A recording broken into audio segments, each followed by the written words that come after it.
আমরা আজকে শেষ দিক নিয়ে কথা বলি, এই যে দিনের দাওয়াতি কাজ করা। ধরে নিলাম আমরা সবাই ইসলাম গ্রহণ করে নিয়েছি, ইসলাম পালন করতেছি, তাহলে এখন আমাদের তৃতীয় ধাপ নিয়ে কথা বলা উচিত। সেটা কি? যে এই দিনকে প্রতিষ্ঠিত করার জন্য দিনের দাওয়াতি কাজ আমাদেরকে করতে হবে, এবং এই দিনের দাওয়াতের কাজে এখন আমাদের মেহনত করতে হবে। আর মেহনতের প্রথম সারিতে রয়েছে এই দিনের দাওয়াতের কাজে অর্থ খরচ করা।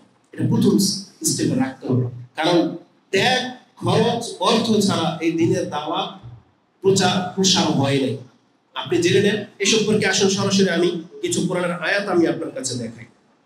প্রথমে আপনাকে দেখাবো, আমি কেউ যদি মনস্থির করে যে আমি দিনের সাহায্যকারী হব, তাহলে আপনি প্রথমে আপনার মর্যাদাটা জেনে নেন। যে কেউ আল্লাহর দিনের সাহায্য করবে তার একটা মর্যাদা তো আছে, আছে না? যে নামাজ পড়ে তার একটা মর্যাদা আছে, যে হালাল খায় তার একটা মর্যাদা আছে। এখন যারা দিনের খাবে, দিন প্রতিষ্ঠা করার জন্য অর্থ খরচ করেন, তারও একটা মর্যাদা আছে। সেটা কি? এখান থেকে আমরা শুরু করি। কোরআনে আল্লাহ সুবহানাহু ওয়া তাআলা তাদের মর্যাদার শানে একটা গুরুত্ব, মানে এত মর্যাদা দিয়েছেন, সেটা আপনি আশ্চর্য হয়ে যাবেন। আল্লাহ সুবহানাহু ওয়া তাআলা বলেছেন, যেই ব্যক্তি দিনের খাদেম, দিনের সাহায্যকারী, সে তো দিনের সাহায্য করলো না, বরং সে আল্লাহকে সাহায্য করলো। আল্লাহ সুবহানাহু ওয়া তাআলা আমাদেরকে দিনের সাহায্য করতে হবে, আল্লাহ এইভাবে না ডেকে আল্লাহ বলেছেন তোমরা আমাকে সাহায্য করো। সূরা সাফ 61 নম্বর সূরা 14 নম্বর আয়াত, সর্বশেষ নম্বর আয়াত আপনি পেয়ে যাবেন। আল্লাহ সুবহানাহু ওয়া তাআলা বলেছেন, ইয়া আইয়ুহাল্লাযীনা আমানু। আরেকটা লক্ষণীয় বিষয় হচ্ছে, আল্লাহ যখন তার বিশেষ কোনো আদেশ করেন, আল্লাহ অন্যকে বলেন না, পর অপরিচিত কাউকে বলেন না, যেটা আমরা করে থাকি। আপনার বড় বিপদ বা আপনার বিশেষ একটা কাজ, আপনি খুঁজেন যে আপনার সবচেয়ে আপনজনকে আপনার এই কাজটা করে দিবে, এমন লোক প্রথম খোঁজেন। এজন্য আল্লাহ সুবহানাহু ওয়া তাআলা যে কাজগুলো আল্লাহ তার বান্দাদেরকে দিয়ে করাতে চেয়েছেন, আল্লাহ সবাইকে বলে নাই যে তোমরা এই কাজটা করো। কোন কাফেরকে আল্লাহ এই কথা বলে নাই যে তুমি সালাত পড়ো, মসজিদ বানাও, মাদ্রাসা বানাও। এটা আল্লাহ কোন কাফেরকে বলে নাই। এটা কাকে বলেছেন? আল্লাহ মুসলিমদেরকে বলেছেন। কাফেরদেরকে বলেছেন আগে তুমি তোমার রবকে মেনে নাও। এটা হচ্ছে কাফেরদের জন্য দাওয়াত। মুশরিকদেরকে আল্লাহ দাওয়াত দিয়েছেন, তুমি আগে শিরক করা বন্ধ করো, তুমি সবকিছু আল্লাহর জন্য করার চেষ্টা করো। আর মুমিনদেরকে আল্লাহ সুবহানাহু ওয়া তাআলা যত আদেশ নিষেধ আছে সব দেখবেন মুমিনদের জন্য। আল্লাহ ইয়া আইয়ুহাল্লাযীনা আমানু বলে দিয়ে সম্বোধন করেছেন। তো এই আয়াতে যেহেতু এখানে আল্লাহর দ্বীনের সাহায্যের ব্যাপার, ইসলামের সাহায্যের ব্যাপার, এজন্য আল্লাহ ঢালাও ভাবে মানুষকে বলেন নাই যে ইয়া আইয়ুহান নাস, বরং আল্লাহ বলেছেন ইয়া আইয়ুহাল্লাযীনা আমানু, যে যেই ব্যক্তি ঈমান আনার দাবি করো, মুসলিম তুমি শোনো, কুনু আনসার আল্লাহ, তুমি আল্লাহর সাহায্যকারী হয়ে যাও। তার মানে এই আয়াতে আল্লাহ সুবহানাহু ওয়া তাআলা বলেছেন তুমি আল্লাহর সাহায্যকারী হয়ে যাও। তাহলে এর অর্থ কি নেবেন আপনি? এখানে স্পষ্ট অর্থ এটাই যে আল্লাহর সাহায্যকারী হওয়া মানে আল্লাহর দ্বীনকে সাহায্য করা, আল্লাহর ধর্ম নাযিলকৃত যে ধর্ম, এটাকে সাহায্য করা। কিভাবে আপনি বুঝবেন যে এর অর্থ যে এটাই হয়? কারণ এটার অর্থ এছাড়া যে বিকল্প কিছু হবে না, তার কারণ হলো আল্লাহ সুবহানাহু ওয়া তাআলা তিনি এমন এক সত্তা, তিনি হচ্ছেন গানি, তিনি হচ্ছেন সামাদ, তিনি হচ্ছেন অমুখাপেক্ষী, কারো কাছ থেকে কোনো সাহায্যের কোনো প্রয়োজন তার হয় না। আল্লাহ সুবহানাহু ওয়া তাআলা কি বলেছেন, যেটা আপনি সূরা আয-যারিয়াতে পেয়ে যাবেন। আল্লাহ সুবহানাহু ওয়া তাআলা 56, 57, 18 নম্বর আয়াতে এটাই বলেছেন, ওয়া খালাকতুল জিন্না ওয়াল ইনসা ইল্লা লিয়াবুদুন, আমি জিন এবং ইনসানকে সৃষ্টি করেছি আমার ইবাদতের জন্য। এটা হচ্ছে আল্লাহর একটাই মাত্র উদ্দেশ্য। এরপরে আল্লাহ কি বলেছেন, মা উরিদু মিনহুম মির রিজকিন ওয়া মা উরিদু আইয়ুতি'ইন। আল্লাহ বলেছেন আমি তাদের কাছ থেকে এই উদ্দেশ্যে সৃষ্টি করিনি যে আমি মালিক হয়ে থাকবো আর এরা সব আমার কামলা, এরা রিজিক জমা করবে, ওখান থেকে আমাকে ট্যাক্স দিবে। আল্লাহ এটা চান নাই। আল্লাহ বলেন মা উরিদু মিনহুম মির রিজকিন ওয়া মা উরিদু আইয়ুতি'ইন। আল্লাহ বলেছেন আমি এটাও তাদের এই উদ্দেশ্যে নিয়ে সৃষ্টি করি নাই যে পৃথিবীর মানুষ আমাকে খাদ্য পাঠাবে। আল্লাহ বলেছেন এর জন্য আমি সৃষ্টি করিনি, বরং আল্লাহ কি বলেছেন, ইন্নাল্লাহা হুয়ার রাজ্জাক, বরং তিনি আল্লাহ হচ্ছেন রাজ্জাক, যুল কুওয়াতিল মতিন, বরং তিনি হলেন শক্তিধর, প্রভাবশালী। মানে আল্লাহর কারো কোনো সাহায্যের প্রয়োজন হয়, যেটা আপনি সূরা ইখলাসের মধ্যে, এত ভিতরে যেতে হবে না, সূরা ইখলাসে আপনাকে শিক্ষা দেওয়া হয়েছে যে তুমি এমন এক রবের বান্দা, যে এমন এক আল্লাহর বান্দা তুমি, তিনি হলেন আস-সামাদ। সামাদ মানে হচ্ছে যার কারো কাছে কোনো কিছু প্রয়োজন হয় না, বরং সবকিছু তার কাছে প্রয়োজন। তিনি হচ্ছেন সামাদ। আল্লাহ সুবহানাহু ওয়া তাআলা অমুখাপেক্ষী, তিনি কারো কাছ থেকে কোনো কিছুর প্রয়োজন হয় না। তো এখানে যে আল্লাহ সুবহানাহু ওয়া তাআলা ডেকেছেন তোমরা আমাকে সাহায্য করো, এটা বোঝার জন্য আমি আরো কিছু আয়াত আপনাকে দেখাই। এটার মানে যে আল্লাহর নবী এবং আল্লাহর দ্বীনকে সাহায্য করা, এই মর্মে আপনি নিয়ে এলেন মুহাজির এবং আনসারদেরকে। রাসূলুল্লাহ সাল্লাল্লাহু আলাইহি ওয়াসাল্লাম সাহাবীদের দুইটা নাম, একটা কি মুহাজির আর একটা আনসার। মূলত সমস্ত সাহাবীরাই হচ্ছে আনসার, কিন্তু মুহাজির আলাদা করে নাম কেন দেওয়া হয়েছে? কারণ আনসারদের যে মুহাজিরদের মর্যাদা আরেকটু বেশি।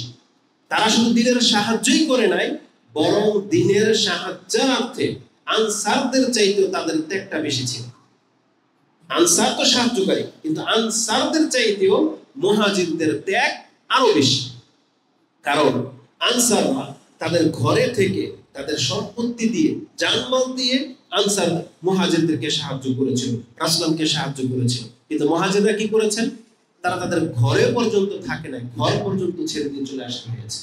ধন সম্পত্তি জান তো দিয়েছেন, ঘর পর্যন্ত ছেড়ে দিয়ে চলে আসতে হয়েছে। এই জন্য আল্লাহ মুহাজিরদেরকে বেশি সম্মান দিয়েছে। তারপরে মর্যাদাই হচ্ছে আনসার। ধরে নেন আমরা এককভাবে বলে দিলাম সাহাবা একরামদেরকে আল্লাহ সুবহানাহু ওয়া তাআলা নিজের সাহায্যকারী বলেছেন, তাহলে তারা আল্লাহকে সাহায্য করেছিল নাকি আল্লাহর নবী এবং আল্লাহর দ্বীনকে সাহায্য করেছিল? আল্লাহর নবী এবং আল্লাহর দ্বীনকে সাহায্য করেছিল। ওই কথাটা আল্লাহ সুবহানাহু ওয়া তাআলা কোরআনে বিভিন্ন ভাবে উল্লেখ করেছেন। তার একটা হলো সূরা হাশর 59 নম্বর আয়াতে, 59 নম্বর সূরার 8 নম্বর আয়াতটা আপনি দেখে নেন। তাতে আল্লাহ সুবহানাহু ওয়া তাআলা বলেছেন লিল ফুকারাইল মুহাজিরিন আল্লাযিনা উখরিজু মিন দিয়ারিহিম ওয়া আমওয়ালিহিম। তোমরা সেই মুহাজিরদের ঘটনা জানো যাদেরকে ঈমান আনার কারণে তাদের সম্পত্তি এবং ঘরবাড়ি সব ছেড়ে দিয়ে আল্লাহর সন্তুষ্টির জন্য চলে আসতে হয়েছিল। ইয়াত্তাগুনা ফাদলাম মিনাল্লাহি ওয়া রিদওয়ান।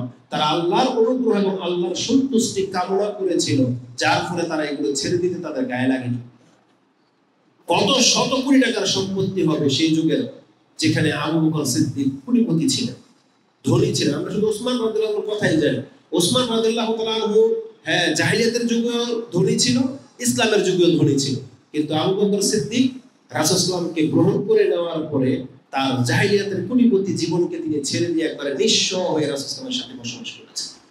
তিনি ওইদিকে আর জানি না, বরং তার যত টাকা সম্পত্তি ছিল অধিকাংশগুলোই তিনি রাসূলুল্লাহ সাল্লাল্লাহু আলাইহি ওয়াসাল্লাম, ইসলাম এবং এমন মুসলিমদেরকে তিনি মুক্ত করেছেন, বেলাল রাদিয়াল্লাহু আনহুর মতো সাহাবীদেরকে, যাদেরকে মক্কার কাফেররা গোলাম বানিয়ে রেখেছিল, শাস্তি দিত, আবু বকর নিজের টাকা দিয়ে এগুলোকে সব মুক্ত করেছেন। এরকম অসংখ্য সাহাবীকে আবু বকর রাদিয়াল্লাহু আনহু মুক্ত করেছেন, অনেক মোটা অঙ্কের টাকা। এটা হচ্ছে আবু বকর সিদ্দিক রাদিয়াল্লাহু তাআলা। তো আলা কুল্লি হাল আল্লাহ সুবহানাহু ওয়া তাআলা বলেছেন তারা আল্লাহর সন্তুষ্টির জন্য তাদের সবকিছু ছেড়ে দিয়ে চলে আসতে হয়েছে। তারা একটু টেরেনি কেন? তারা আল্লাহর সন্তুষ্টি এবং আল্লাহর ফজল করম তারা অনুগ্রহ করেছিল, চেয়েছিল। এবং আল্লাহ সুবহানাহু ওয়া তাআলা বলেছেন ওয়ায়ানসুরুনাল্লাহ ওয়া রাসূলা, তারা আল্লাহকে এবং তার রাসূলকে সাহায্য করেছিল। উলাইকা হুমুস সাদিকুন, আর আল্লাহ বলেছেন এরাই হলো প্রকৃত অর্থে সত্যবাদী মুসলিম। এরা যে ইসলাম গ্রহণ করেছে, এরা যে আল্লাহর সাহায্যকারী হবে এটা সারা দিয়েছিল, আল্লাহ বলেছেন উলাইকা হুমুস সাদিকুন, এরাই হলো সত্যবাদী। এজন্য আমরা শুধু সাহাবা একরামদের নাম শুনলে রাদিয়াল্লাহু তাআলা আনহু বলেই ক্ষান্ত থাকবো না, বরং আমাদেরকে উচিত হলো তাদের মতো হওয়ার চেষ্টা করা। হ্যাঁ, আমি আর আপনি আবু বকর রাদিয়াল্লাহু তাআলার মতো সমস্ত সম্পত্তি দান করে দেওয়ার মতো আত্মা আমাদের নাই, কিন্তু চেষ্টা তো করতে পারি যে আবু বকর 100 দিয়েছে, তাহলে আমি 10 টাকা দেই, মানে আমি তার মতো হই, মানে একই কাতারে দাঁড়াই। আমি হয়তো প্রথম কাতারে দাঁড়াতে পারবো না, আবু বকর প্রথম ব্যক্তি, ওমর, ওসমান, আলী, এইভাবে যদি সিরিয়াল হয় তাহলে আমাকে তো এই কাতারে এসে দাঁড়াইতে হবে। হতে পারে সেটা 1 টাকা দিয়ে হলেও, এটা একটা কাতার তো আছে, দানের কাতার, যারা দাতা, যারা দান করেছে, তাহলে আমাকে আপনাকে সেই কাতারে দাঁড়াতে হবে। এটা হলো অনুসরণ, এটা হলো তাদেরকে ফলো করা। কিন্তু আমরা কাদেরকে ফলো করি? আমাদের আদর্শ তো হচ্ছে সাহাবা একরাম, রাসূলুল্লাহ সাল্লাল্লাহু আলাইহি ওয়াসাল্লাম যাদেরকে রেখে গেছেন। তাহলে আমরা যদি তাদের পথে না চলি, তাহলে আমরা কাদের পথ অনুসরণ করবো? নাজাত আছে কিসে? আমরা যে সূরা ফাতিহায় যে পড়ি তাতে কি আছে? আপনি কি বলেন? ইহদিনাস সিরাতাল মুস্তাকিম, এটা চাওয়ার পরে আপনি কি বলতেছেন, কোনটা পথ, কোন সিরাত চাচ্ছেন আপনি আল্লাহর কাছে? সব পথে তো সোজা মনে না, সোজা মনে হয় না। রেল লাইনে দাঁড়ান, এটাও সোজা। চট্টগ্রামের দিকে যেটা গেছে ওটাও সোজা, নোয়াখালীর দিকে যেটা গেছে ওটাও সোজা, সব পথেই সোজা। কিন্তু কোন সিরাত চাচ্ছেন আপনি তারপরে আবার ব্যাখ্যা করে বলতেছেন আল্লাহকে, সিরাতাল্লাযিনা আনআমতা আলাইহিম, ওই সিরাত যে পথে চলার কারণে যাদেরকে আপনি নিয়ামত দান করেছেন তাদের পথে আমাদের অনুসরণ করা।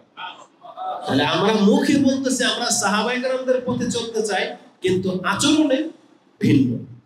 যখনই দানের কথা আসে, কিছু কিছু মানুষ যখন বক্তব্য দেখে না, নাস্তিকরা তো কমেন্ট করেই, কিছু বদ মুসলিম পর্যন্ত কমেন্ট করে যে হুজুর দুনার খাইলে কাজ কি, এটাই করবে, দান মসজিদ বানাবে, এই করবে সেই করবে।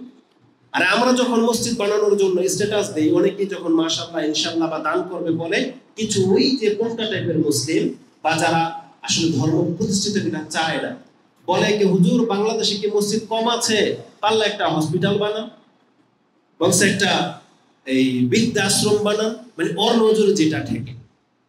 কিন্তু ও কি জানে বাংলাদেশের সব মসজিদের মধ্যে কোরআন সুন্নাহ দিয়ে আমল করা যায় না, ওটা কি জানে? যদি আমাদের এই সমাজে একটা কোরআন সুন্নাহ দিয়ে খুতবা দেওয়া হয়, ওখানে বেদাত করা হয় না, এমন একটা মসজিদ দেখাতে পারেন, আরেকটা মসজিদের ব্যানার থাকলে ভেঙে ফেলতে হবে। এটা হচ্ছে ইসলাম, যে একই সমাজে একটা মসজিদ এখানে আছে, যে মসজিদের মধ্যে কোরআন সুন্নাহ দিয়ে খুতবা দেওয়া হচ্ছে, এখানে কোনো শিন্নি বেদাত টেদাত হয় না, তারপরে আপনারা কেন আরেকটা মসজিদ করতে যাবেন?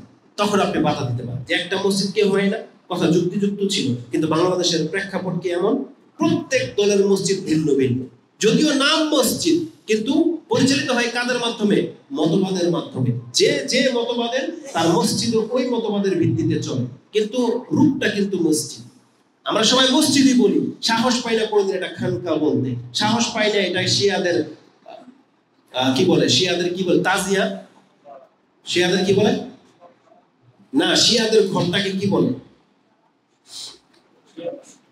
শিয়া মসজিদ আমরা মসজিদ বলি, কিন্তু ওদের এটা একটা নাম আছে, আলাকুল্লি হাল। তো কিন্তু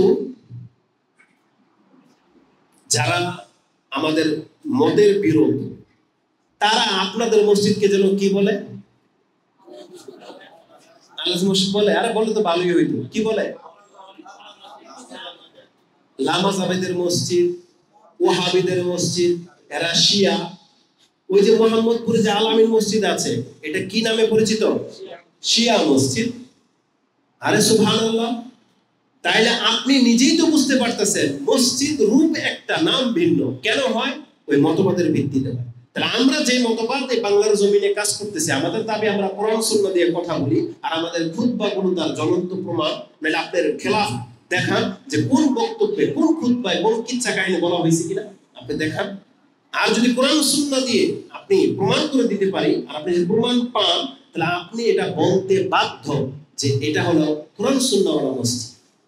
আর এই রকমের মসজিদের সংখ্যা বাংলাদেশে বেশি আছে না কম? কম। বরং আমরা যারা দাওয়াত পাচ্ছি তারা তো সবাই মনে করি যে আমার অঞ্চলে এমন একটা মসজিদ যদি থাকতো, কি মনে করেন? এটা চান না? তাহলে এই যে যারা শুধু দেখে যে মসজিদের জন্য ডোনার কালেক্ট করা হচ্ছে, তখন তারা যে মন্তব্য করে যে বাংলাদেশে তো অসংখ্য মসজিদ, মুসল্লি হেনা নাই, তারা বলে যে মুসল্লি তো নাই, মসজিদ তো ওই ব্যাঙের ছাতার মতো গড়ে উঠতেছে। তাদের এই দৃষ্টিভঙ্গি সঠিক না ভুল? কারণ আপনি একটা জেনে নেন, কোরআন সুন্নাহ দ্বারা পরিচালিত মসজিদ এবং প্রতিষ্ঠান এটা কত বড় নিয়ামত, এটাকে রাজশাহী ওলারা বলতে পারবে। যারা পেয়ে গেছে তারা পেয়ে গেছে। আপনারা কি চান না যে তাদের মধ্যে এরকম একটা বড় মাদ্রাসা যদি আমাদের লক্ষ্মীপুর রায়পুরের মধ্যে, এটা কি চান না? চাইতে হবে। আপনি যদি আপনার জাতির কল্যাণ চান, চাইতে হবে। তাহলে আপনার সন্তানকে রাজশাহী নিয়ে দিয়ে আসতে হবে। আপনি কোনটা করবেন? করেন। কোনটা আপনার জন্য সহজ? যে আপনার কলেজের টুকরা ছেলেটাকে আপনার এলাকায় নাই বিধায় তো আপনি দিয়ে আসতেছেন রাজশাহী, যাকে দেখার তৌফিক আপনার হয় না। কিন্তু মাদ্রাসাটাকে যদি রায়পুরে নিয়ে আসতে পারি, কোনটা বেটার বলেন? তাহলে এটা কার মাধ্যমে হবে? আল্লাহ, আপনি কি চাচ্ছেন যে এখানে একটা প্রতিষ্ঠান আল্লাহ গাইবে তুলে দেখ, ওই যে কবর মাজার পূজারীদের মতো ওদের সবকিছু গাইবই ওঠে, কিন্তু আপনাদের কিছু গাইবে ওঠে না, উঠবেও না কোনোদিন কিয়ামত পর্যন্ত। আল্লাহ কি বলেছেন? এটা তোমার পকেটের টাকা দিয়ে উঠাইতে হবে, এটা তোমার পকেটের টাকা দিয়ে উঠাইতে হবে, এটা গাইবে ওঠার জিনিস না। আগে শুনতাম এই মুরব্বীরা বলতো বিয়ের মধ্যে নাকি হিন্দুদের বিয়ে নাকি পুকুরের মধ্যে গিয়ে থালা বাটি ওঠে, এরকম কিছু কাহিনী শুনছেন? এখন কেন ওঠে না? নাকি এখন অভাবী নাই? এখন বিলে সৎলোকই নেই। আগে এমন সৎলোক ছিল যে সে গিয়ে পুকুরে বললে নাকি পুকুর স্বর্ণের দেহ। একটু মজা লাগতো এগুলো নারীদের কাছে শুনতে, তাই না? এগুলো ধর্ম? এটা ধর্ম নয়। ওই আমাদের এখানে নারায়ণগঞ্জ একটা মাজার আছে, নবীগঞ্জ জায়গার নাম, ওখানে রাসূল ইসলামের নাকি পায়ের একটা ঘর জুতাও নাকি আছে। তাদের দাবি এটা কোন একটা সময় 49টা বা 39টা সিঁড়ি ছিল, ওই মানুষের পাপের কারণে এগুলো আস্তে আস্তে ডেবে যাচ্ছে, এখন 35টা 37টা আছে। তারা এগুলো বলে, প্রচার করে, রটায়। আসলে এরকম কিছু না। আল্লাহ সুবহানাহু ওয়া তাআলা পৃথিবীতে মক্কার ঘর পর্যন্ত গায়েবী তুলে দেন নাই, ওটা ইব্রাহিম আলাইহিস সালামকে দিয়ে আল্লাহ নির্মাণ করিয়েছে। জেনে নেন আল্লাহর ঘর কোনো গায়েবে ওঠে না, এগুলো মানুষের হাতের কামাইয়ের টাকা দিয়ে করা। আর আল্লাহ সুবহানাহু ওয়া তাআলা চাইলে সেটা ফেরেশতাদেরকে করাতে পারতেন, কিন্তু আল্লাহ কি বলেছেন, আমি তো তোমার জন্য ঘর করব জান্নাতে, ওটা কিনতে হলে তোমার টাকা দিয়ে মসজিদ বানাইতে হবে। এটা আল্লাহ মর্যাদা দিতে চেয়েছেন। এই যে অনেক সময় অনেক নাস্তিকরা প্রশ্ন করে না যে আল্লাহ জিহাদ কেন ফরজ করলেন? অমুসলিমরা অনেক সময়, ডক্টর জাকির নায়েক অনেক প্রশ্ন করেছেন এই ব্যাপারে, যে ইসলাম অস্ত্র দিয়ে কেন আসে, ইসলাম এটাকে হালাল কেন করলো, মানে অন্যকে হত্যা করা, এটা ওদের সেন্স। কিন্তু আল্লাহ কোরআনে কি বলেছেন? সম্মানিত 4টা কোঠা আছে, নবী, সিদ্দিক, শহীদ আর সালেহ, আছে না? সূরা নিসার মধ্যে সে আয়াত আপনি পেয়ে যাবেন, মিনান নাবিয়িনা ওয়াস সিদ্দিকিনা ওয়াশ শুহাদাই ওয়াস সালিহিন ওয়া হাসুনা উলাইকা রাফিকা। তাহলে এই যে 4টা যে স্তর, এখন নবী তো আমরা হইতে পারবো না, কারণ আমাদের জন্য কোনটা খোলা আছে?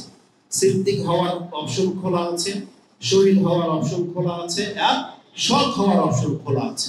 সৎ হলো একজন ব্যক্তি 60 বছর বেঁচে থাকবে, 60 বছর তাকে সৎ কাজ করে যেতে হবে, যেই দিন সৎ কাজের উপরে মরে যাবে তার উপাধিতে সৎ ব্যক্তি বলে লেখা যেতে পারে। কিন্তু আল্লাহ সুবহানাহু ওয়া তাআলা যুদ্ধ ফরজ করে দিয়ে শহীদ হওয়াটাকে আল্লাহ সুবহানাহু ওয়া তাআলা এমন একটা মর্যাদাপূর্ণ কাজ করে দিয়েছেন যে একজন ব্যক্তি হয়তো 60 বছর সালাত পড়ে পড়ে আল্লাহর সাথে সাক্ষাৎ করা কঠিন, কিন্তু এমন একটা সুযোগ পেয়ে গেছে যে আল্লাহর রাস্তায় জিহাদ করার ডাক চলে আসছে, আর সে অংশ নিয়েছে, সে তার ওই একদিনের আমল দিয়ে নবীদের পরের কাতারে চলে যেতে পারবে। তাহলে জিহাদ না করলে আপনি শহীদ হবেন? তাহলে আল্লাহর রাস্তায় এই মর্যাদা পেতে হলে এই জন্য আল্লাহ সুবহানাহু ওয়া তাআলা একটা কোঠা রেখেছেন যে এই কাতারে যারা আসবে তাদেরকে আমরা এই সম্মান দেব। কারণ আল্লাহ যদি জিহাদ ফরজ না করতো তাহলে আমি আর আপনি শহীদ হইতাম কিভাবে হইতাম? মুহাজির হব কিভাবে? মুজাহিদ। একজন ব্যক্তি শহীদ হোক বা না হোক, মুজাহিদ যদি হইতে পারে, আল্লাহর মানে দিন প্রতিষ্ঠার কাজে যদি অংশ নিতে পারে কোন যুদ্ধে, তার মর্যাদা কি জানেন?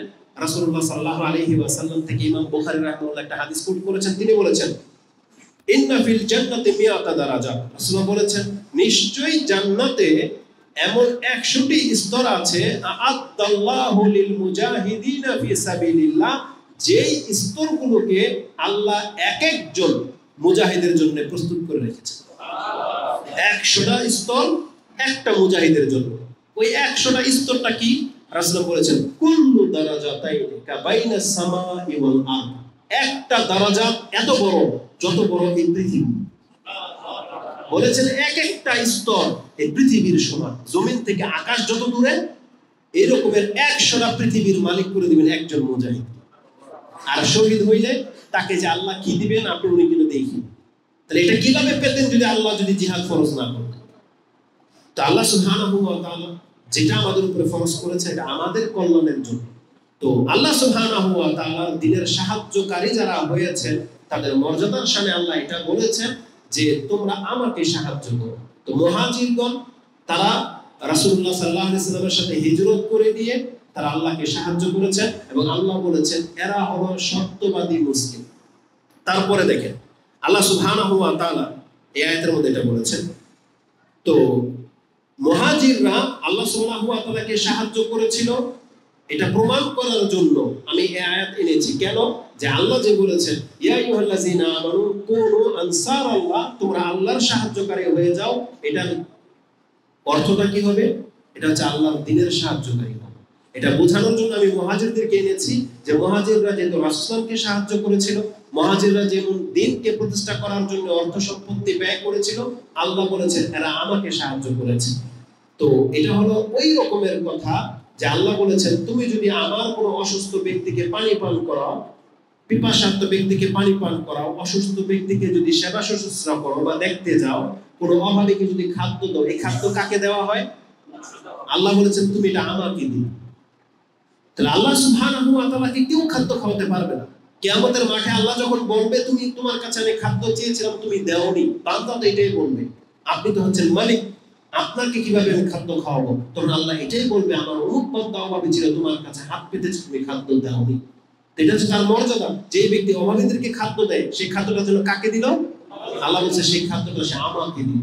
তার মানে আল্লাহ তাকে এতটা মর্যাদা দিয়েছেন। ঠিক এখানে আল্লাহ আমাদেরকে তার দ্বীনের সাহায্য করার জন্য ডেকেছেন, কিন্তু আল্লাহ ডেকেছেন এভাবে যে তোমরা আল্লাহর সাহায্যকারী হও। তো দ্বীনের সাহায্যকারী হওয়া মানে আল্লাহর সাহায্য করা। এটা আরেকটা এক্সাম্পল হচ্ছে আল্লাহ মুহাম্মদ সাল্লাল্লাহু আলাইহি ওয়াসাল্লামের মর্যাদার সাথে কি বলেছেন, সেটা সূরা নিসা 4 নম্বর সূরার 80 অথবা 81 নম্বর আয়াত।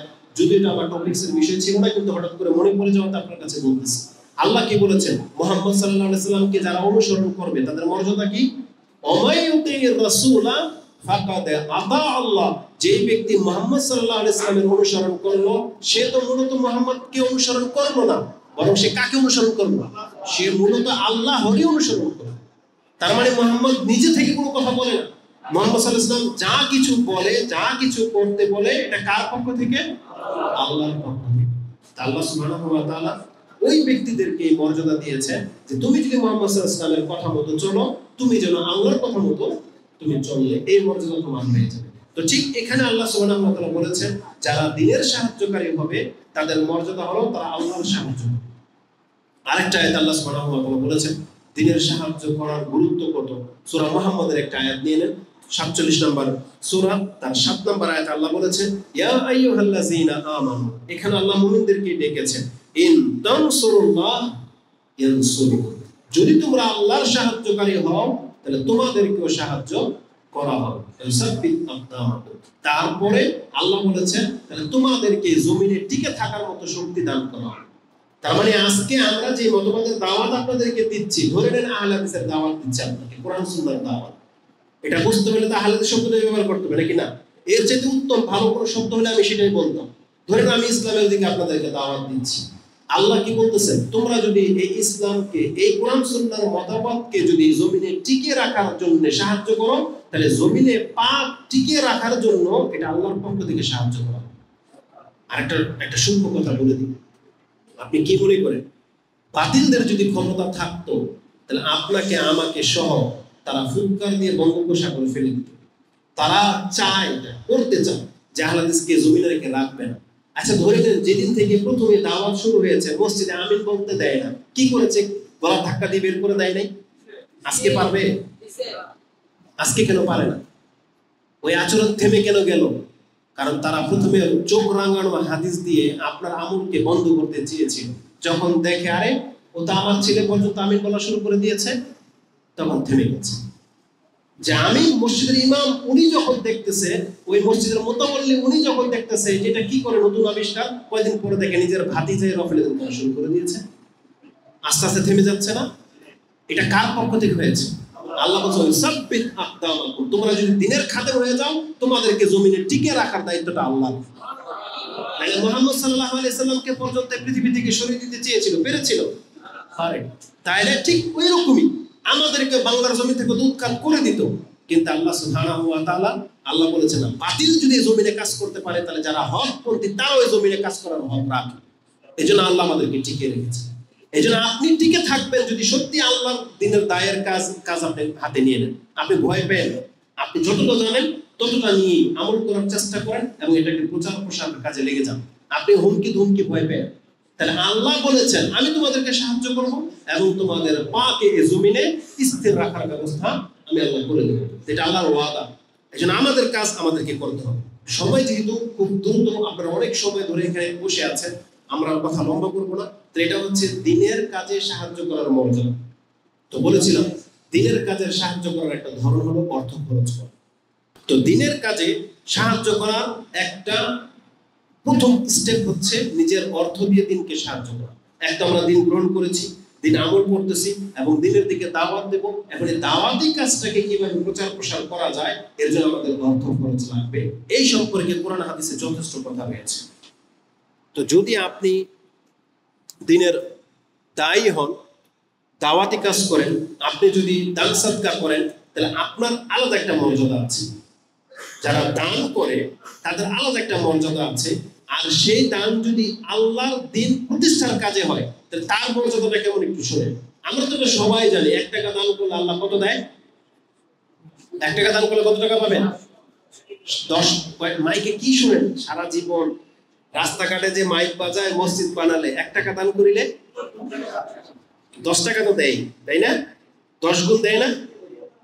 আল্লাহ সুবহানাহু ওয়া তাআলা 10 থেকে শুরু করে, মান জাআ বিল হাসানা ফালাহু আশরু আমসালিহা। যেই ব্যক্তি 1 টাকা দেবে আল্লাহ বলছেন আমি তাকে 10 টাকা দেব, মানে সে 10 গুণ পাবে আল্লাহর কাছ থেকে। এটা হচ্ছে প্রথম, মানে 10 দিয়ে আল্লাহ শুরু করেন, 1 দিয়ে না, আল্লাহ 10 দিয়ে শুরু করেন। কিন্তু যারা আল্লাহর রাস্তায় দান করে আল্লাহ তাদেরকে 700 দিয়ে শুরু করেছে। এমনি দান করলে কয় গুণ? 10 গুণ। আর আল্লাহর রাস্তায় যারা দান করে আল্লাহ তাদেরকে 700 দিয়ে শুরু করেছে। দলিল চান আপনি? দলিল নিয়ে নেন। কোরআনে সূরা বাকারার একটা আয়াত রয়েছে যেটা 261 নম্বরে রয়েছে। তাতে আল্লাহ একটা এক্সাম্পল দিয়েছে। কত চমৎকার একটা এক্সাম্পল দেখেন। আল্লাহ বলেছেন, মাসালুল লাযিনা ইউনফিকুনা আমওয়ালাহুম ফি সাবিলিল্লাহ। এই যে ফি সাবিলিল্লাহ থাকাতে এই আয়াতের মান, ওই দানের মান বেড়ে গেছে। যে কেউ যদি আল্লাহর রাস্তায় দান করে, যাকাত তো আল্লাহর রাস্তায়, দান সদকা করলো ওটা আল্লাহর রাস্তায়, ওটা আল্লাহর জন্য। দান সদকা কার সন্তুষ্টির জন্য? যাকাতটা কার সন্তুষ্টির জন্য? আল্লাহর সন্তুষ্টির জন্য। আল্লাহর রাস্তায়, ওটা আল্লাহর রাস্তা বলে নাই। আল্লাহ বলছে এটা একটা খাত, কিন্তু আরেকটা খাত হলো আল্লাহর রাস্তায় ফি সাবিলিল্লাহ। ওটা আপনার যাকাতের টাকা দিয়ে না, আপনার নিজের টাকা আল্লাহর রাস্তায় আপনি দিলেন। যেমন লাইব্রেরি করবেন, বই লাগবে, মসজিদ বানাবেন, এটা আল্লাহর রাস্তায়, এগুলো হচ্ছে আল্লাহর রাস্তায়। আল্লাহ বলেছেন, মাসালুল লাযিনা ইউনফিকুনা আমওয়ালাহুম ফি সাবিলিল্লাহ কামাসালি হাব্বা আমবাতাত সাবআ সানাবিলা ফি কুল্লি সুমবুলাতিন মিয়াতু হাব্বা ওয়াল্লাহু ইউদাইফু লিমান ইয়াশা। আল্লাহ 700 দিয়ে শুরু করেছেন, আল্লাহ বলেন কাউকে এর চেয়ে বেশি দিতে পারে। কিভাবে 700 হয় দেখেন। আল্লাহ বলেছেন, এটা আয়াত পড়ে তার একটা চমৎকার একটা যুক্তি আপনাকে বলবো। আল্লাহ বলেছেন, যে ব্যক্তিরা আল্লাহর রাস্তায় দান করে তার উদাহরণ ওই একটা দানের মতো, একটা গমের মতো, একটা জবের মতো। একটা জব, একটা দানের টুকরা হাতে নেন। আল্লাহ বলছেন, একটা দান তুমি জমিনে রোপণ করলা, এই দান গাছটা থেকে যে গাছটা জন্মাবে তুমি গুনে দেখবা তার মধ্যে 7টা কাণ্ড বেরোবে। আম গাছের মধ্যে একটা কাণ্ড বেরোয় না। দান, গম, জব যেগুলো শস্য, আল্লাহ বলেছেন আমবাতাত সাবআ সানাবিলা, 7টা শীষ বেরোয়। আর প্রত্যেকটা শীষে যদি 100 করে ধান থাকে, এখন 7টা শীষে কয়টা ধান? 700 ধান। আপনি ফেলেছিলেন কয়টা? একটা। আল্লাহ বলেছেন, বান্দা তোমাদের আত্মা কি নরম হয় না? তোমার চোখের সামনে দেখতে পাচ্ছ, একটা দান বললে 700টা দান তোমার ঘরে আসলো। তাহলে আল্লাহর ওয়াদা আর কিভাবে আল্লাহ পুরো করে দেখাবে তোমাকে? তাহলে আল্লাহ সুবহানাহু ওয়া তাআলা আল্লাহর রাস্তায় যারা দান করে আল্লাহ তাকে এই 700 গুণ দেবে, এটা আল্লাহর ওয়াদা। এটা জরুরি নয় যে আল্লাহ দুনিয়ায় দেবে, কিন্তু আল্লাহ ওয়াদা যেহেতু করেছে, যদি একটা দান থেকে 700টা দান, 1 মণ দান বললে যদি 7 মণ আপনি ঘরে ঢোকাতে পারেন, 700 মণ যদি ঢোকাতে পারেন, তাহলে আল্লাহ বলেছেন তাহলে পরকালের ব্যাপারে তুমি উদাসীন কেন? তাহলে এটা হচ্ছে একটা আয়াতের অর্থ। কিন্তু এই আয়াতটা আরেকটা আপনাকে চমৎকার যুক্তি দিই, কারণ যেহেতু নাস্তিকতা ভরে গেছে তো এখানে এইসব যুক্তিগুলো লাগে। কোরআন যে আল্লাহর পক্ষ থেকে নাজিল হয়েছে, তা এই আয়াত আপনার ঈমানকে বাড়িয়ে দিবে। আচ্ছা বলেন তো দেখি, এই আয়াত আমাদের কাছে কে প্রচার করেছে? মুহাম্মদ সাল্লাল্লাহু আলাইহি ওয়াসাল্লাম। আল্লাহ বলেছেন, কেউ যদি দান গাছ, গম গাছ রোপণ করে, তাতে একটা দান থেকে 7টা শীষ বের হয়, 7টা শীষের মধ্যে 100টা দান 700 হয়। মুহাম্মদ সাল্লাল্লাহু আলাইহি ওয়াসাল্লাম কি কোনোদিন চাষাবাদ করেছিল? আচ্ছা মুহাম্মদ সাল্লাল্লাহু আলাইহি ওয়াসাল্লাম কথা বাদ দেন, যারা দান রোপণ করেন একজন হাত তোলেন তো দেখি, যে আপনার ছোট থেকে এই পর্যন্ত কোনোদিন আপনি দান গাছ কয়টা জন্মায় এটা গণে দেখেছিলেন? কোন চাষিটা করে? কেউ করে না। তাহলে এটা যদি আল্লাহর পক্ষ থেকে ওহী না হতো, কোন কৃষকের ক্ষমতা নাই এভাবে সূক্ষ্মভাবে বলে দেখানো যে এটা একটা দান মূল্যে 7টা শীষ হয়, 7টার মধ্যে 100 হলে 700 দান হয়, এটা আল্লাহ ছাড়া আর কেউ বলতে পারে না। কারণ আরব দেশে দান হয় না। তো মুহাম্মদ সাল্লাল্লাহু আলাইহি ওয়াসাল্লাম দান ক্ষেত্রের কথা কিভাবে বলবো? আল্লাহর পক্ষ থেকে আয়াত নাযিল করা হয়েছে, এটা মুহাম্মদ সাল্লাল্লাহু আলাইহি ওয়াসাল্লাম নিজে বানাতে পারে নাই, কারণ কোন কৃষক পর্যন্ত এটা গুনে দেখে না। এটা যদি স্রষ্টা নিজে না বলতেন, এটা কারো আবিষ্কার করার ব্যাপার ছিল না। অতএব কোরআন হচ্ছে আল্লাহর পক্ষ থেকে নাযিলকৃত কিতাব। তো আল্লাহ সুবহানাহু ওয়া তাআলা এখানে যারা দান করে তাদের মর্যাদা সম্পর্কে উল্লেখ করেছেন যে 1 টাকা দিলে আল্লাহর রাস্তায় যখন দিবে তখন সেটা 700 থেকে শুরু হয়। আর এমনি সাধারণ দান আপনি এতিম মিসকিন গরিবকে দেন 10 থেকে শুরু হবে। আপনি 700 গুণ পাইতে পারেন, 1000 পাইতে পারেন, কিন্তু শুরু হবে 10 থেকে। কিন্তু যখন আল্লাহর রাস্তায় শুরু হবে তখন শুরু হবে 700 থেকে। এটা বুঝলেন? এটা অনেক গুরুত্বপূর্ণ একটা ব্যাপার। দ্বিতীয় আয়াত আল্লাহ সুবহানাহু ওয়া তাআলা বলেছেন, তোমরা যে যা কিছু দান করো না কেন বান্দা, একটু যে বিফলে যায় না। আল্লাহ এই সূরা বাকারা 272 নম্বর আয়াতে বলেছেন, ওমা তুনফিকু মিন খাইরিন ইউওয়াফা ইলাইকুম, তোমরা যা কিছু খরচ করো না কেন আল্লাহ তার বদলা তোমাদেরকে পূর্ণ এই দুনিয়াতেই দিয়ে দিবেন। ইউওয়াফা ইলাইকুম ওয়া আনতুম লা তুজলামুন, আল্লাহ বলেন তোমাদের উপর আমি কোনো জুলুম করব না। আল্লাহ কোনো জুলুম করবে না। একটা সূক্ষ্ম কথা বলে দিই, এটা গত একটা খুতবায় বলেছিলাম, যদিও সময় আমি বেশি নিয়ে নিচ্ছি, দরকার একটু, নাহলে বুঝবেন না। অন্তরকে টাচ করার জন্য এগুলো দরকার। আল্লাহ সুবহানাহু ওয়া তাআলা কোরআনে একটা কথা বলেছিলেন, কিন্তু কুরিদুল্লাহ কারদান হাসানা ইউদাইফাহু লাকুম, তোমরা যদি আল্লাহকে ঋণ দাও, কর্জে হাসানা দাও, আল্লাহ সেটাকে উত্তম ভাবে তোমাকে ফেরত দেবেন। আচ্ছা, আমরা যখন দান করি এটাকে আল্লাহকে ঋণ দিলাম না আমানত দিলাম? ঋণ। আল্লাহ তো বলছেন, কিন্তু এটা কি ঋণ হইল? আল্লাহ কি চাইছে আমাকে ঋণ দাও? মানে এটা আমানত হইল না যে আল্লাহ যে আমি দান করলাম আল্লাহ তোমার কাছে, কিন্তু এটা আমানত রইল, এটা আমানত। কিন্তু আল্লাহ বলে নাই যে তোমরা যদি আমার কাছে আমানত রাখো তাহলে আমি ফেরত দেবো। আমানত আর ঋণের মধ্যে পার্থক্য কি জানেন? আপনি যদি কারোর কাছে আমানত রাখেন তাহলে আপনি এটা ফেরত পেতেও পারেন, নাও পেতে পারেন, কারণ এই আপনাকে বলে নাই যে আমার কাছে আমানত রাখা যাও। এটা ইসলামের একটা নিয়ম। ওর দোকানে আমানত রাখলে এটা কিছু পরে দোকানে আগুন লেগে গেল, ওর মাল শেষ, আপনার মাল শেষ। আপনি এসে বলতে পারবেন না আমি যে তোমাকে দিয়ে গেলাম 1 লাখ টাকা এখন ফেরত দাও, বলবে ভাই আমার তো সব জ্বলে গেছে। ইসলাম বলতো সেই টাকা আপনি আর ফেরত ও দেওয়া বাধ্য নয়, কারণ জ্বলে গেছে, নষ্ট হয়ে গেছে, চোরে নিয়ে গেছে। কিন্তু আপনার যদি ওর কাছে ঋণ দেন যে ঠিক আছে আমার 1 লাখ টাকা ধার দেন, ও কিয়ামত পর্যন্ত বাধ্য, কিয়ামত পর্যন্ত এই জমিনে ওকে 1 লাখ টাকা ফেরত দিতেই হবে। এই জমিনে না দিলে কিয়ামতের মাঠে নেকি থেকে দিতে হবে। কিন্তু আমানত না, আমানত আপনি রেখেছিলেন। অনেক সময় দেখেন না, এই যে আমাদের ভিডিওগুলো দেখায়, একটা লোক বসে আছে মুরব্বি, বলে আমার ব্যাগটা একটু ধরেন তাহলে আসতেছি, উনি বেখেয়াল হয়ে গেছে, ব্যাগ গায়েব। এখন ধরে যে আপনার কাছে আমি ব্যাগ রেখে গেলাম, আমার ব্যাগ কোথায়? ইসলাম বলতেছে যদি কোনো চোরে চুরি করে নিয়ে যায়, যার কাছে আমানত রেখে গিয়েছে, যদি তার গাফিলতি থাকে আল্লাহ তাকে শাস্তি দেবে, সে কিছুটা পাবে তার গাফিলতির কারণে। কিন্তু ইসলামের হুকুম হলো এই আমানত ফেরত দিতে সে বাধ্য নয়, কারণ সে বলে না যে আমার কাছে রেখে যাও। এই জন্য জাবের রাদিয়াল্লাহু তাআলার পিতা আব্দুল্লাহ তিনি এতটা সৎ ছিলেন, তিনি যদি তার কাছে যখন কেউ আমানত রাখতে আসতো তিনি এই মাসলা জানতেন। তিনি বলতেন আমার কাছে আমানত রাখো না, তুমি আমাকে ঋণ হিসেবে দিয়ে দাও, যাতে করে আমি তোমার এই মাল ফেরত দিতে বাধ্য থাকি। কি মনে করেন? যাতে শয়তান আমাকে গোমরাহ করতে না পারে, ওয়াসওয়াসা দিতে না পারে। তুমি আমার কাছে ঋণ রেখে যাও ঋণ হিসেবে, তাহলে আমি তোমাকে ফেরত দিতে অথবা আমার সন্তান তোমাকে ফেরত দিতে বাধ্য। কি মনে করেন? তা আল্লাহ এই কথাটাই বলেছেন, তোমরা যদি আমার কাছে ঋণ দাও, তার মানে আল্লাহ এটা আমানত হিসেবে নেয় নাই, বলছে বান্দা ঋণ যেমন পুরো করে দিতে বাধ্য, আমি আল্লাহ কিয়ামতের মাঠে তোমার সম্পদ তোমাকে ফেরত দিতে বাধ্য। আর আল্লাহ কি বলেছেন? শুধু যা দিবেন তা দিবে, আল্লাহ ইউদাইফাহু লাকুম, তিনি তোমাদেরকে এটাকে আরো বৃদ্ধি করে দিবেন। আল্লাহ এইভাবে বলেছেন। তা আল্লাহ সুবহানাহু ওয়া তাআলা দ্বীন প্রতিষ্ঠার ক্ষেত্রে আমাদেরকে দান করতেই হবে। আপনি একটু নজর ঘুরান তো রাসূল সাল্লাল্লাহু যুগ থেকে, রাসূল যখন দান করতে বলেছিলেন, এই যে যেই দানের কারণে আমরা আবু বকর রাদিয়াল্লাহু তাআলাকে চিনতে পেরেছি, যেই দানের কারণে ওমর রাদিয়াল্লাহু তাআলাকে চিনতে পেরেছি, যেই দানের কারণে ওসমানকে আমরা গনি বলি, ওই দানগুলো কোন সিচুয়েশনে তারা করেছিলেন? ওটা কি যাকাত ছিল? ওটা কি এমনি সাদাকা ছিল? কিসের জন্য ছিল? জিহাদের জন্য ছিল। অমুক জিহাদ, তাবুকের যুদ্ধে, হুনাইনের যুদ্ধে, এই সিফফিনের যুদ্ধে, এইসব যুদ্ধে, উহুদের যুদ্ধে, বদরের যুদ্ধে তাদের দানগুলো ব্যবহার হয় নাই।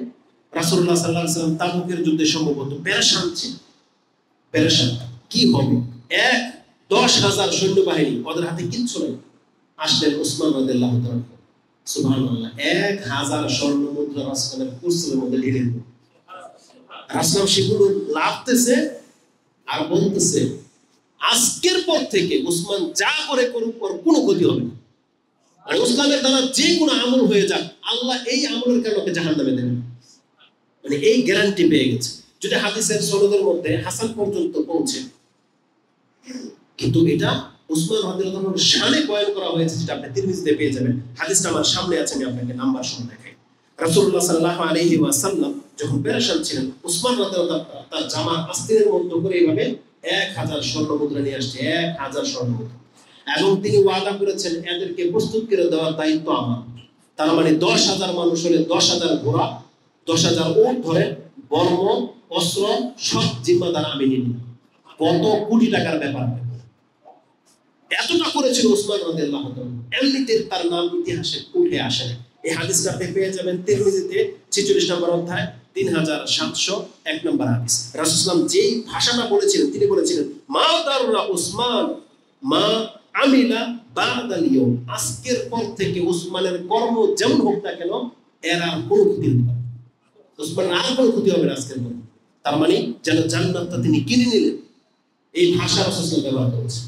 আবু বকর ওমর রাদিয়াল্লাহু আনহু দানের ব্যাপারে যে হাদিসগুলো আমরা জানি, এটাও তিরমিজিতে এবং ইবনে মাজাহতে রয়েছে। হাদিস নাম্বার 3675, ইবনে মাজাহতে হাদিসটি 1678 পেয়ে যাবেন, 1678। তাতে কি আছে? রাসূলুল্লাহ সাল্লাল্লাহু আলাইহি ওয়াসাল্লাম দান করতে বললেন। ওই সময় ওমর রাদিয়াল্লাহু আনহুর কাছে যথেষ্ট সম্পদ ছিল। ওমর রাদিয়াল্লাহু আনহু তিনি বললেন, আজকে হয়তো আমি আবু বকরকে হারাতে সক্ষম হব, কারণ আবু বকর আজকে নিঃস্ব, আবু বকরের কাছে আজকে আগের মতো ধন সম্পত্তি নাই। ওমর রাদিয়াল্লাহু আনহু তিনি তো জানেন একসাথে চলাফেরা করেন না, বলছে আজকে আমিও হয়তো আবু বকরকে হারাতে সক্ষম হব। আমি ওমর আবু বকর আমল করে হারানোর মতো ব্যক্তি না, হয়তো আজকে আমি হারাইতে পারবো। রেজাল্ট কি দেখেন, তিনি তার ঘরে যা ছিল অর্ধেকটা নিয়ে আসছে আর অর্ধেকটা রেখে আসছে, আর আবু বকর রাদিয়াল্লাহু আনহু কিছু নিয়ে আসছে। রাসূলুল্লাহ সাল্লাল্লাহু আলাইহি ওয়াসাল্লাম যখন জিজ্ঞেস করলেন, ইয়া আবু বকর, প্রথম ওমরকে জিজ্ঞেস করেছেন, মা আবকাইতা লিআহলিক, তুমি তোমার পরিবারের জন্য কি রেখে আসছো? তিনি বলছেন মিসলাহ, যতগুলো সম্পদ রাসূল সাল্লাল্লাহু এখানে দেখতে পাচ্ছেন তার সমপরিমাণ সম্পদ আমি আমার পরিবারের জন্য রেখে আসছি, মানে একটা স্তূপ ধরে নেন। রাসূল সাল্লাল্লাহু আবু বকর জিজ্ঞেস করলেন, তুমি কি নিয়ে আসছো? এই যে অঙ্গটা বলছে, ইয়া আবু বকর মা আবকাইতা লিআহলিক, তুমি যেগুলো নিয়ে আসছো তোমার পরিবারের জন্য কি রেখে আসছো? তার জুমলাটা শুনুন তিনি কি বলেছেন। তিনি বলেছেন কালা আবকাইতু লাহুম, আমি আমার পরিবারের জন্য রেখে আসছি আল্লাহ ওয়া রাসূলুহু, আল্লাহ এবং তার রাসূলকে। তার মানে যতটা সম্পত্তি রাসূল দেখতে পাচ্ছেন আজকে এই মুহূর্তে আমার কাছে এতটাই আছে, আমি আমার পরিবারের জন্য শুধু আল্লাহ এবং তার রাসূলকে রেখে আসছি, বাকি সবটুকু আমি এখানে নিয়ে চলে আসছি। তখন ওমর রাদিয়াল্লাহু আনহু কি মনে হয়েছিল বলেন, কি মনে হয়েছিল? তিনি বলছেন, আমি ওমর যেটা আজকে আমি আবু বকরকে হারাইতে পারি নাই, আর কোনদিন আবু বকরকে আমল করে আল্লাহ হারাবো না। ওমর রাদিয়াল্লাহু আনহু এই কথাটা বলেছিলেন। আবকাইতু লাহু, কুনতু, ওমর বলতেছেন, কুনতু লা আসবিকুহু ইল্লা শাইইন আবাদা, আমি আর কোনদিন কোনোভাবে আবু বকরের পেছনে ফেলতে পারবো না। এটা হচ্ছে তার নাম। তো আল্লাহ সুবহানাহু ওয়া তাআলা আমাদেরকে এই কথাগুলো শিক্ষা দিয়েছেন, আমাদেরকে তাদের মতো আদর্শ হওয়ার জন্য। আমরা যে প্ল্যান নিয়ে মাঠে কাজ করি, যে উদ্দেশ্য নিয়ে আজকে আপনাদেরকে ডাকা হয়েছে, যে উদ্দেশ্য নিয়ে আজকের এই অনুষ্ঠান, সেটা হলো আমরা এখানে একটা প্রতিষ্ঠান করতে চাই এবং এখানে কোরআন সুন্নাহর দাওয়াতি কাজ হবে। আপনারা অযথা সময় বিভিন্ন জায়গায় নষ্ট না করে এভাবে এসে যখন তখন আমাদের সাথে বসতে পারেন। লাইব্রেরি আকারে এটা করা হচ্ছে পাঠাগার, যখন তখন হাদিসের একটা কিতাব, কোরআনের একটা নিয়ে আপনি এখানে স্টাডি করতে পারেন, সময় কাটান। একটা মসজিদ যদি করতে পারেন যেটা কোরআন সুন্নাহ দিয়ে চলে, যদি আপনার মহল্লার মসজিদ মেনে নেয় যে এখানে কোরআন সুন্নাহ দিয়ে খুতবা হবে, তাহলে আর নতুন করে আমাদের মসজিদ লাগতেছে না, ওটাই আমাদের জন্য যথেষ্ট। তারপর আমাদের মাদ্রাসার প্ল্যান করতে হবে। এক কথায় যেই সমাজকে শুধরাতে চায় সেই সমাজে শুধরানোর মতো প্রতিষ্ঠান লাগবে, আর এর জন্য আমাদের দরকার অর্থ সম্পত্তি। তো আমি আমার বিষয়টাকে ক্লোজ করি 2-5 মিনিটের মধ্যে। তো যেহেতু দান সম্পর্কে আমাদের আলোচনা, যে ধর্ম প্রচার করার ক্ষেত্রে যে দান করাটা কতটা জরুরি এই সম্পর্কে আমি কয়েকটা কথা বলবো। তার আগে আপনাদের এই দান যতটাই করেছেন ওটা কি আছে এটা আমরা দেখবো না, কিন্তু মুসলিমদের 1 টাকা ধরে নেন, 1 টাকা মুসলিমদের অনেক মূল্যবান, অনেক মূল্যবান। আপনার 1 টাকাও না, আপনার কাছে ধরেন কিছু আছে, কিছু একটা আছে হাতে, এটা অনেক মূল্যবান। রাসূল কি বলেছেন, আমি এখানে যখন আসি তখন এখান থেকে একটা হাদিস বলা হয়েছে, ইত্তাকুন নার ওয়ালাউ বিশিক্কি তামরাতিন, তোমরা জাহান্নামের আগুন থেকে বাঁচো যদিও সেটা একটা খেজুরের টুকরা হয়। তার মানে সেটা আপনার যাই হোক, যেটা আপনাকে দেওয়ার মতো আছে আর কিছুই নাই, ওটা দিয়ে হলেও আপনি জাহান্নামের আগুন থেকে বাঁচেন, এটা রাসূলুল্লাহ সাল্লাল্লাহু আলাইহি সাল্লাম বলেছেন। তাহলে যারা দিনের ক্ষেত্রে খরচ করে তাদের মর্যাদার ক্ষেত্রে আল্লাহ সুবহানাহু ওয়া তাআলা এবং রাসূল সাল্লাল্লাহু আলাইহি ওয়াসাল্লাম যথেষ্ট কথা বলেছেন। একটা চমৎকার হাদিস আমি আপনার কাছে পেশ করি, যেটা ইমাম তিরমিজি রাহিমাহুল্লাহ কোট করেছেন কিতাবুজ যুহুদের মধ্যে। হাদিস হচ্ছে 2325 নম্বর হাদিস। অত্যন্ত গুরুত্বপূর্ণ একটা হাদিস বা চমৎকার একটা হাদিস। আবি কাবশা আল আনসারী রাদিয়াল্লাহু তাআলা তিনি বলেন, ক্বালা রাসূলুল্লাহ সাল্লাল্লাহু আলাইহি ওয়াসাল্লাম সালাসাতুন উকসিমু আলাইহিন্না, রাসূল কসম করে 3টা বিষয়ের উপরে কসম করে বলেছেন, এবং আমি তোমাদেরকে সেই হাদিসগুলো শোনাচ্ছি। ফাহফাজুহু, তোমরা এই 3টা কথা হিফজ করে। এটা আমাদের জীবনের সাথে রিলেটেড, এটা তাকদীরের সাথে রিলেটেড, এটা আমাদের প্রত্যেকটা মুসলিমকে রাসূল সাল্লাল্লাহু আলাইহি ওয়াসাল্লাম বলেছেন, তোমার জীবন মৃত্যু পর্যন্ত তুমি যে প্রতিদিন অতিবাহিত করবে। আপনারা কি সবাই অ্যালার্ট? আমার কথা শুনতেছেন? আপনাদের দৃষ্টির দিকে থাকতে হবে। এদিকে রাসূল সাল্লাল্লাহু আলাইহি ওয়াসাল্লাম বলেছেন, যেদিন থেকে তুমি জন্মে গেছো বা বিবেক পেয়ে গেছো মৃত্যু পর্যন্ত এই 3টা কথা আমাদের জীবনের সাথে রিলেটেড। সেটা কি? এটা হচ্ছে মূলনীতি। রাসূলুল্লাহ সাল্লাল্লাহু আলাইহি ওয়াসাল্লাম বলেন, মা নাফাকা মালু আবদিল মিন সাদাক। রাসূল বলেছেন, মানুষ আল্লাহর বান্দা যদি কোনো কিছু দান করে সেজন্য তার মাথার মধ্যে এটা বসায় নেয়, এটা কোনোদিন তার সম্পত্তি থেকে ঘাটতি হবে না। রাসূল কসম করে বলেছেন, মা নাকাসা মালু আবদিম মিন সাদাকা, বান্দা যেটা সাদকা করে তার সাদকা করার কারণে তার সম্পত্তি থেকে একটু কমবে, একটু কমবে। তার মানে আমরা দেখতে পাচ্ছি যে এখন দান করলাম পকেট থেকে তো কমলো, কিন্তু কালকে একটা আরব শেখ, অনেক ভালো একজন কারি, দৌসেরি, পুরো নামটা মনে নেই, আমাদের দাম্মামের শেখ ছিলেন, মক্কার ইমাম। এখন উনি বোঝাচ্ছেন কিভাবে যে বাস্তবিক আপনার পকেট থেকে 1000 রিয়াল দিয়ে দিলেন, কমলো তো, কিন্তু রাসূল সাল্লাল্লাহু আলাইহি ওয়াসাল্লাম বলতেছেন না, কমলো না। কিভাবে? এর মাধ্যমে যদি আপনার ছেলেটা এখন রাস্তায় যে আছে, একটা অ্যাক্সিডেন্ট হয়েছে, অনেকের ক্ষতি হয়েছে, আপনার ছেলের ভাই 50,000 রিয়াল বেঁচে গেছে। আপনি এক্সাম্পলটাই ভেবে নেন যে আপনার 50,000 রিয়াল বেঁচে গেল। হয় না অ্যাক্সিডেন্ট পৃথিবীতে কোথাও? বিপদ তো অনেকই আছে। আচ্ছা, ইন্ডিয়াতে তো বন্যায় ভেসে যাচ্ছে, বাংলাদেশ নিচু এলাকা হয়েও এখন পর্যন্ত আপনি আমি সুখ নাই, কিভাবে বেঁচে তো আছি। ভূমিকম্পে ধ্বংসিত গেল একটা বিল্ডিং, বেঁচে কেন আছি আমরা, টিকে কেন আছি? তা আমরা আসলে রাসূল সাল্লাল্লাহু আলাইহি ওয়াসাল্লামের কথাটাকে ঈমানের হিসেবে নিতে হবে নাকি বাস্তব অর্থে? বাস্তব অর্থে আমরা নেব। অনেকের চোখে হয়তো ব্যতিক্রম সে দেখতে পাবে, বা তার কাছে মানে এই প্রকাশ হয়তো সে পেতে দেখবে না, বাস্তবে হয়তো ঘটতে দেখবে না, কিন্তু এটা রাসূল সাল্লাল্লাহু আলাইহি ওয়াসাল্লামের কথা, যেহেতু এটা আমাদের কি ঈমানের ভিত্তিতে নিতে হবে। যে রাসূল যেহেতু বলেছেন, এটা আমি ঈমানের ভিত্তিতে নিলাম, আর এটা আল্লাহ সুবহানাহু ওয়া তাআলা বাস্তবায়ন করে থাকেন, আমি দেখতে পাই, বুঝতে পারি, আর নাই বাবা।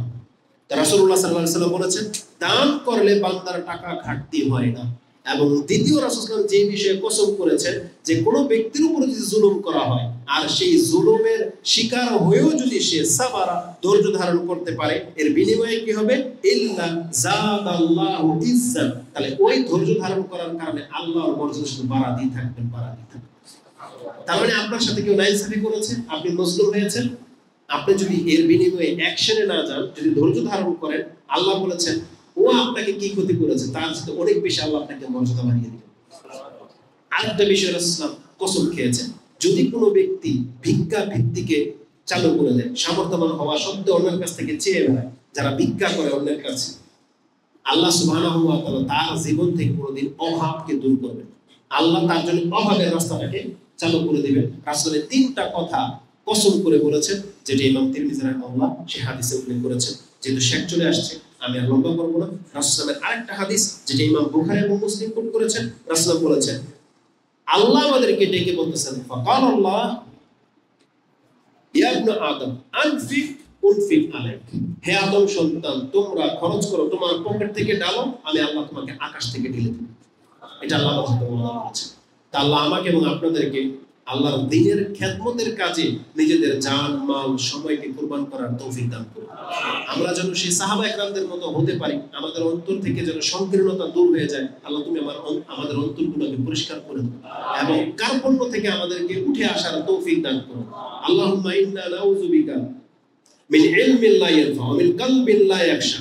রাসূল সাল্লাল্লাহু আলাইহি ওয়াসাল্লাম যে বিষয়গুলো থেকে আল্লাহর কাছে আশ্রয় চাইতেন, যে আল্লাহুম্মা ইন্নী আউযু বিকা মিনাল বুখল ওয়াল জুব ওয়াল বুখল ওয়াল কাহলির রিজাল, এগুলো আমাদেরকে সকাল সন্ধ্যায় বলতে হবে যে আল্লাহ আমি কৃপণ হওয়া থেকে, কাপুরুষ হওয়া থেকে, অলস হওয়া থেকে, অপারগ হওয়া থেকে তোমার কাছে আশ্রয় পাই।